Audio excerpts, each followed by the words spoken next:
Hello and welcome, everyone. You are listening to the podcast Make Some Waves, where we are telling stories about how people can make an impact in their community. Today, here with us, we have four students that invented a prototype that could be the answer to the problem of microplastic that we are facing today. They're part of the team that invented the prototype named Zebro, which means the friend of the sea. I want to welcome Andro, Petra, Antonia, and Mate to the podcast. Thank you so much for coming here today. And you are more than welcome to say hi to our guests. Hello. Hi. Hi, guys. Before we jump into the podcast and into the project, which I'm dying to hear more about, let me just briefly tell our listeners something about you. Who are you? Because the story behind the team is quite interesting, considering that each one of you has their own area of interest. Not all of you studied biology or anything to do with marine or anything to do with the sea. So let me first start with Andro Rudan. So Andro, he is a passionate environmentalist with a great interest in microplastic, environmental change, and anything that has to do with today's environment. You studied at the University of Split, Department of Marine Studies, and you graduated at the Department of Ecology and Marine. So I'm guessing this is a very passionate project for you, and it's a pretty wild guess. You're going to be telling us about the technical stuff behind the project. Am I right? I'll be more. While true, it is my passion to study the environmental effects of the human species on our planet. Mate will be covering more of a technical side of our project. I'll be more talking about the side effects of microplastics on our bodies and health. Okay, so next we have Mate Radic, who is an undergraduate for marine engineering. I'm guessing you're always interested in the design and you're behind the construction of the prototype, right? Yes, that's right. Okay. And so when it comes to the ladies, with us we have Petra Kundit. You were always passionate about biology, so in your later years you studied marine biology, and you're actually now pursuing a doctorate in aquatic ecology, right? Yes, I'm pursuing a doctorate in the Czech Republic. So I'm very passionate about research, basically, and that is why this idea is interesting to me, because it is something new and innovative, and it requires a lot of research to develop it successfully. I can imagine.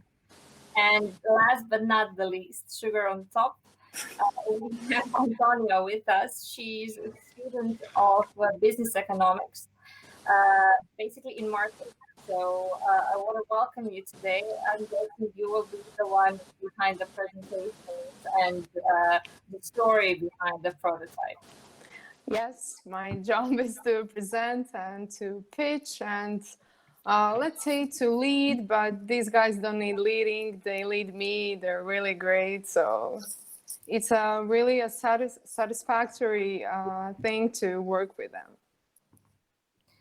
Well, when you have good chemistry in your team, I'm guessing nothing can go wrong. So, I mean, you've took on upon yourself a great task, I would say. So the problem of plastic and microplastic, it's a huge issue in the world. It's basically a global issue. And I mean, when you look at just the data behind the research of how much plastic is there in the world, tackling a problem of microplastic, I'm guessing it was a great challenge. But when you have the team behind it, you are going to tell us more about it. So maybe could you tell us how you guys met, how the story behind the prototype began, and maybe what motivated you to start this project? Well, how we met, that's a funny story, and it's quite accidental, I would say. I knew Petra for a year and a half before we started to work on CBRO. We met at a winter school that was organized by my faculty of economics in Split. And there was also a subject related to smart cities and, well, again, environment. After that, we both went to Zagreb to, let's say, a short education about, again, environment. And there we tackled, for the first time, the problem of plastics. And through Petra, I met Andro. They were both studying at the same college. They knew each other for a couple of years. And we went to pub quizzes together or hiking or something like that. So it was really a nice time. It was really nice spending time with them. And then when we saw that Ocean Hackathon is organizing in Split, we decided to apply. But we were a bit, let's say, unprepared, and we kind of misread the rules. We applied for some teams that were quite interesting to us, but those teams were all full, or they decided to not come to the Ocean Hackathon because of COVID-19 issue. Mm-hmm. And so our group was like a couple of misfits that didn't have any plan or team or anything. And Mate and his colleague Niksha had the same problem. And we were all like, what to do now? What should we just quit and go home or try to do something?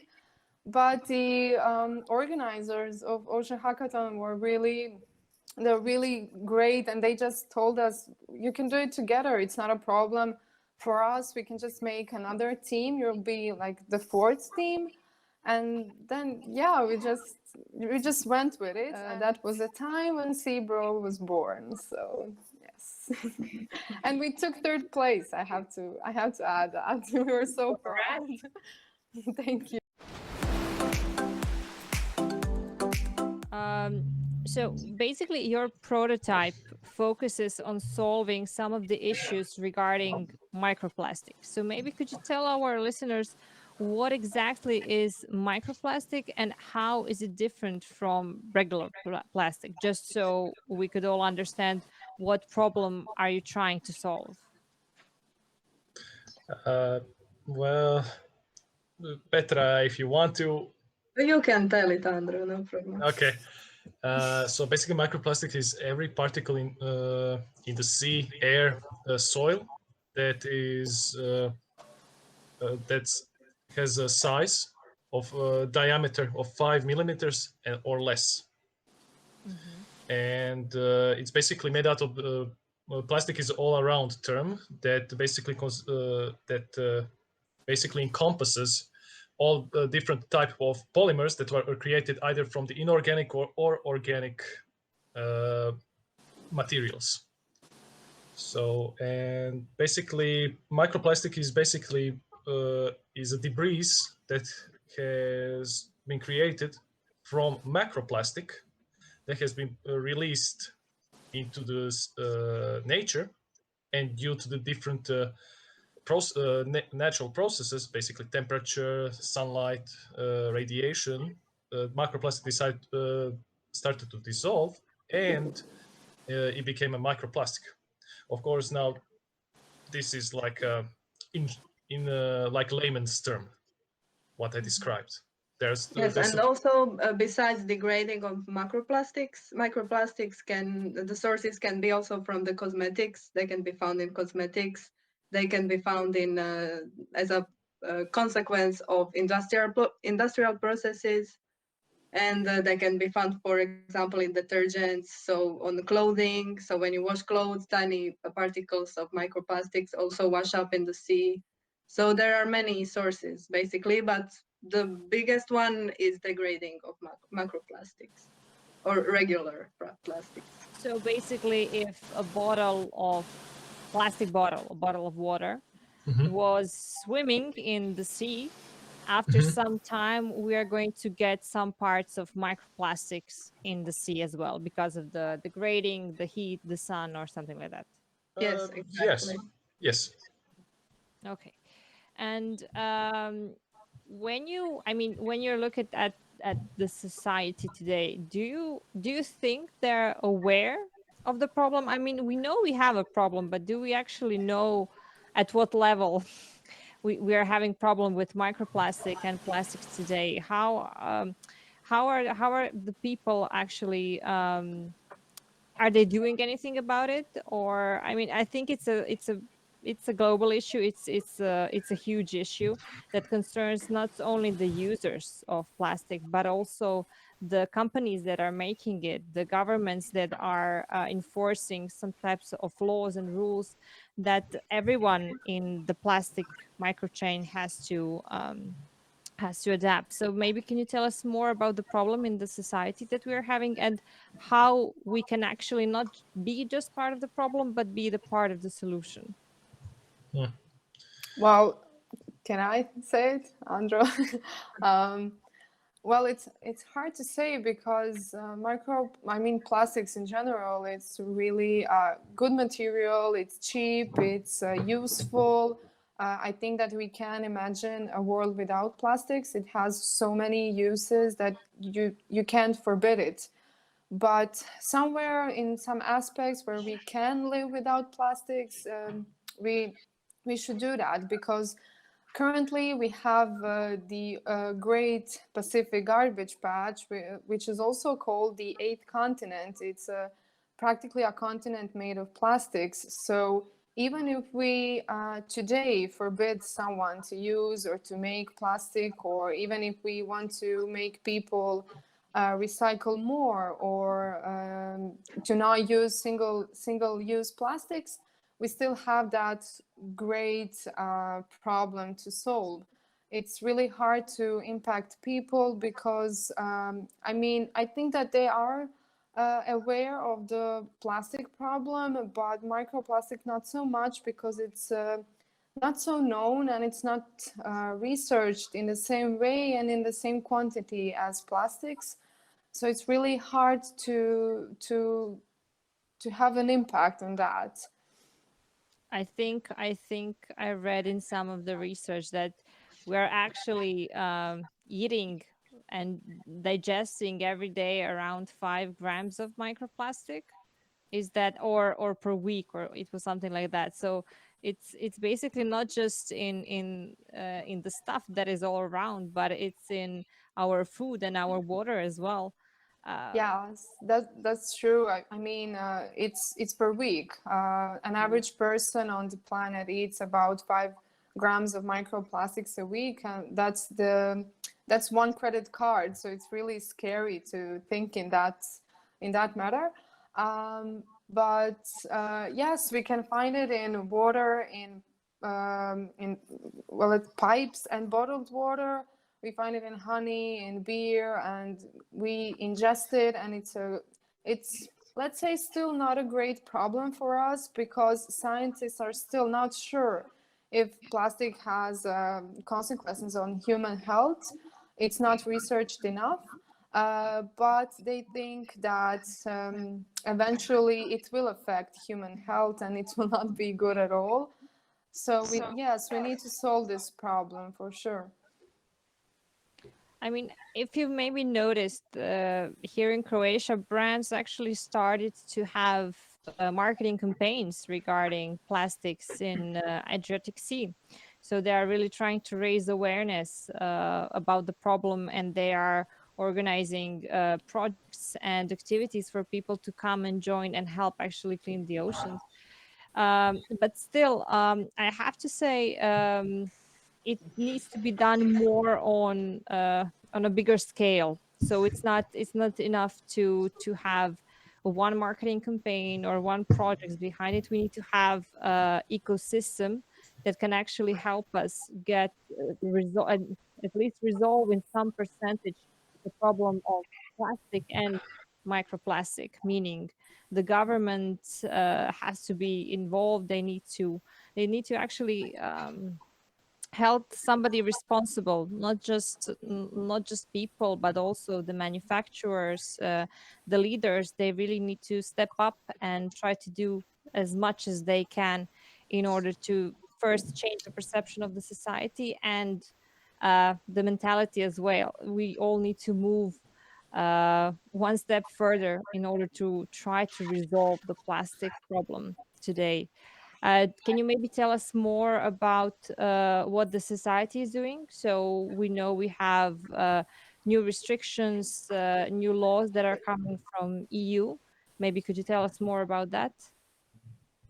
Of course, yes. I think that all those restrictions and things that they're trying to do now, it's just softening the blow a bit, but it's not really doing so much. I think it's a bit late. I'm not sure if I sound pessimistic, but I think it's a bit late. And the main problem, for example, here in Croatia is that everything is going from downward to upward, but it should be other way around. I think that the state in general is not so interested in this. For example, recycling is something that's completely normal for decades in most of the countries of the Western world, and that is not a thing in Croatia. In many cities, we still don't have infrastructure for recycling, so we don't have recycling centers or any system that will support this. And with a set of mind like this, people are losing will to recycle, to do something, because they think that system is not working. They think that if they recycle, everything will just end in the same place. So why do it? Why waste time? So I think that's a great problem here. Other countries are doing well, doing better, but that's still not enough. The amount that we produce on a world basis, it's still bigger than the amount that we recycle. So we need to change it. Yeah, I think I actually read, I wrote it down that one of the problems that you mentioned is mismanagement of the plastic waste. And that actually a lot of percentage of mismanaged plastic waste is actually ending up in the nature. Around 87% is ending up in the nature, which is a huge number, a huge percentage.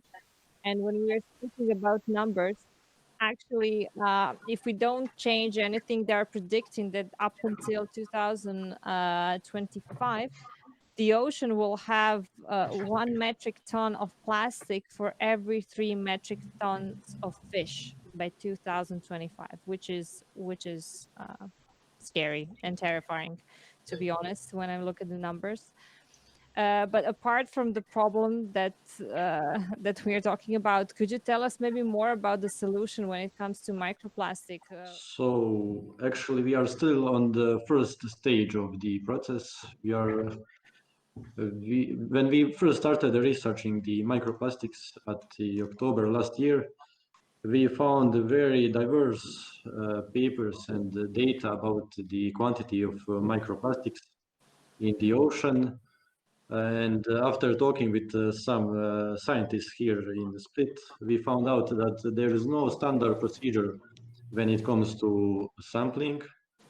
So there is not the right way to find out how much of microplastics there are in the ocean. And the way they are doing the sampling is not great either. So what they do, they drag a very fine net with the boat, with the research boat, and that's the way they sample it. But the problem is the net clogs up very fast, quickly, and they don't have the precise information about the flow rate of the water that passed through the net. So they can't have the right data about the quantity. And besides that, they use a lot of fuel. They have very high expenses, pollution of the ships. They burn up about 160 liters of fuel, I think, just to sample an hour or two, something like that. So it's not a very good way to do it. So our idea is to solve both of those problems at once. So we invented the device that would go out, and it would be electric seagoing device that would be powered by solar panels. So we don't have pollution, and we would have as well flow rate sensor that would give us more precise information about the quantity of water that goes through the filter. Yes, what we're trying to do is we want to standardize the sampling, because we talk to a lot of scientists, both Croatian and worldly European scientists, and they all said that they don't have a standard protocol. They're all doing what they can and how they can do it. Yes. So the results that they get, they can't be compared adequately because of different means used when sampling. And also, as Matej said, they use nets that don't measure flow rate and other parameters that are important for researching microplastics. So with Zebro, we want to make research easier and better, and to have the, let's say, 0 step towards solution. We need to first know microplastics. We need to see how much microplastics is in the sea, how it looks like, how it reacts to this or to that. So we need to know it in order to solve this problem. So you're tackling the problem number 1 or 0, depending on which, how do you want to start? So basically, you want to standardize the way the microplastic is measured in order to have correct data. The reason we decided to develop a solution in order to help out the scientists to easily quantify microplastic is because our first very solution was to clean the sea from microplastics.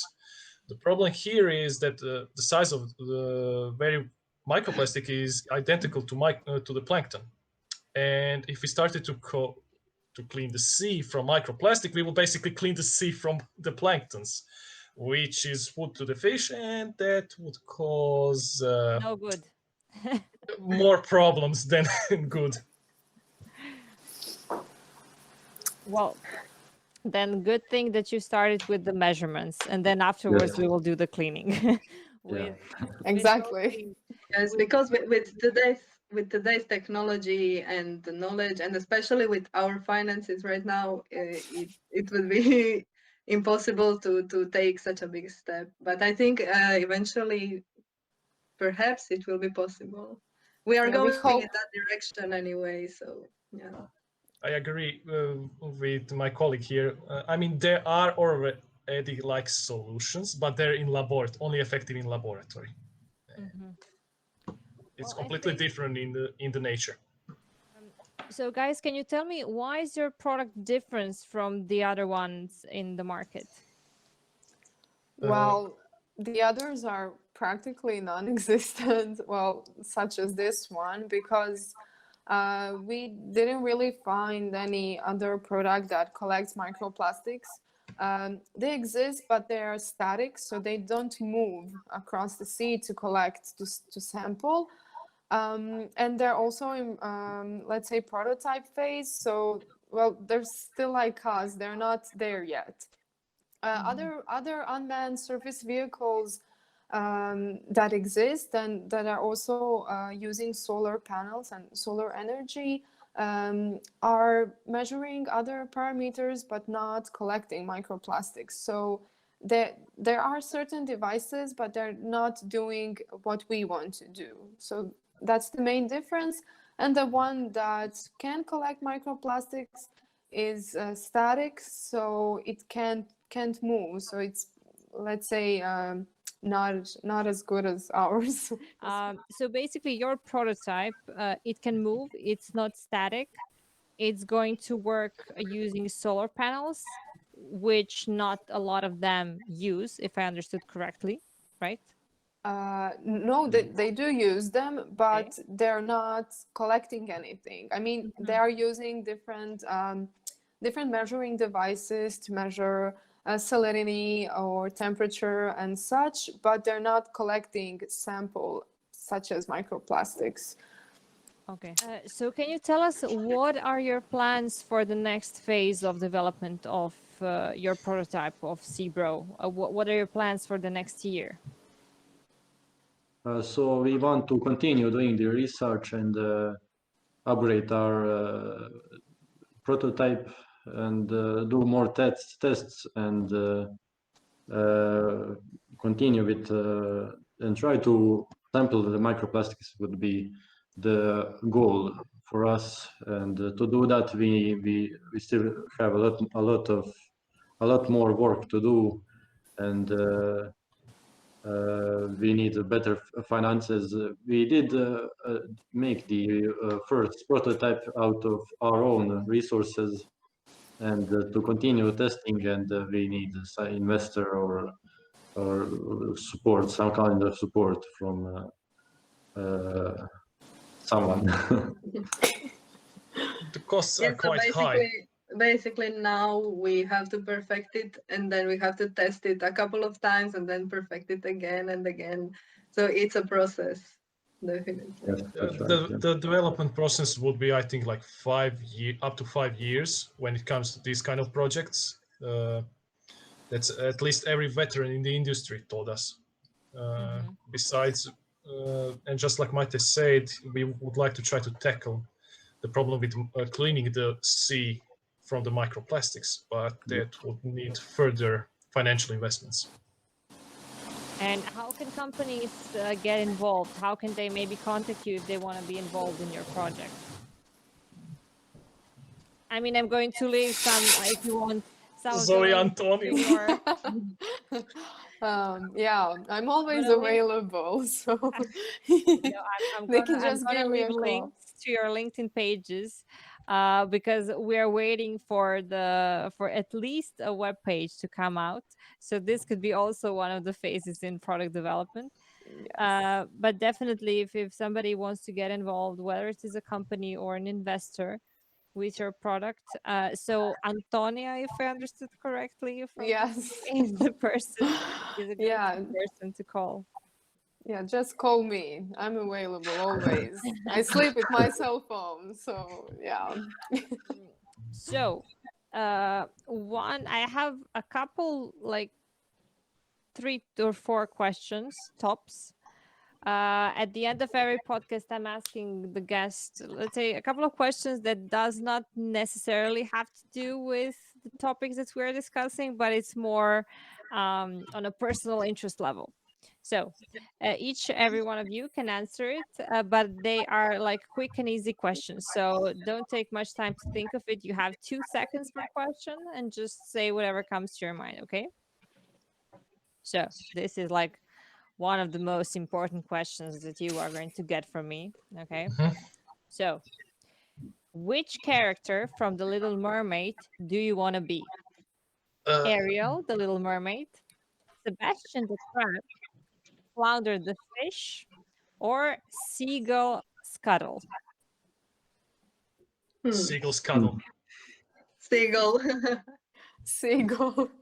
I hate Seagull. seagulls. I really Really? hate seagulls, and I'm afraid of seagulls. That's the only animal I'm afraid of. So I want to be that powerful. I would love to be a seagull. I have to say here, like we're talking about characters from The Little Mermaid. That seagull is not really bright. That seagull is Well, ignorance no is bliss. seagull is bright. No seagull is bright. Ignorance is bliss. And that too. you know, for example, I would like to be a Little Mermaid. So that's from my side. Okay. What is your favorite Croatian city on the Adriatic coast? Are we gonna be biased here or objective? You have to be honest. Rovinj. Dubrovnik. Naravno. Šibenik. Stari grad. Nice. For me, Dubrovnik, I mean, that's like the most romantic city, honestly. I have family there, so I'm with you. Dubrovnik, one of my favorites. Okay, question. So, what do you hate most when people do something? So, do you hate when people chew out loud, pop their Yes. chewing gum, or when they're choosing their food in a restaurant more than 10 minutes? If you need Chew to out loud chew out Yeah. loud. is the Chewing worst. loud. Choosing foods. I always come prepared. I Google everything, so I know what to eat, and I hate it when I need to wait someone. I'm hungry Yeah, for you crying would out hate loud. me then. If we went to for lunch, you would hate me. Like I'm so bad with when I need to choose something to eat. I really love food. So when I need to choose what to eat, it's really difficult. I do that at home. I Ah, Google everything and then I come prepared to the restaurant. So Chewing. that's my My pet peeve is chewing food out loud. You can do whatever you want, just don't. I don't want to hear you chewing loudly your sausage that you're eating. I don't care about it. okay. And speaking of food, the last question. What is like the worst thing that you ever ate? oh Repeat. I don't know English. Okay, this is gonna be a good one. Sandra. Interna baza. No, I'm not gonna cut this part out. I'm gonna do a beep. Sausages, most sauerkraut. disgusting food I ever ate was caviar. It's really Really? I Really? don't like it. I'm not. I mean, that's my after vegetarian phase. So it's really, it was really brave to even try it. But I was like, yeah, I need to. I mean, it's caviar, you know, but it's disgusting. It's just I personally, I eat everything, so I don't have like anything disgusting that I've ate.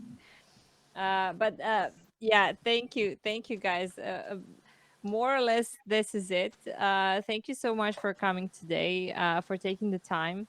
I'm really hoping that you get to your next phase of development, and I'm inviting all the companies and the people, if they want to participate, just call Antonia. She's sleeping with her phone.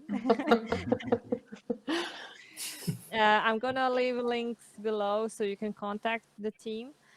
And thank you, everyone. Have a nice day, and keep us listening. And if you have any questions, please send us an email. You Thank can wait. you. Thank you very Thank much. Thank you. you. Thank you for Bye. your time. Bye. Thank you. Bye. Bye. Cheers. Bye.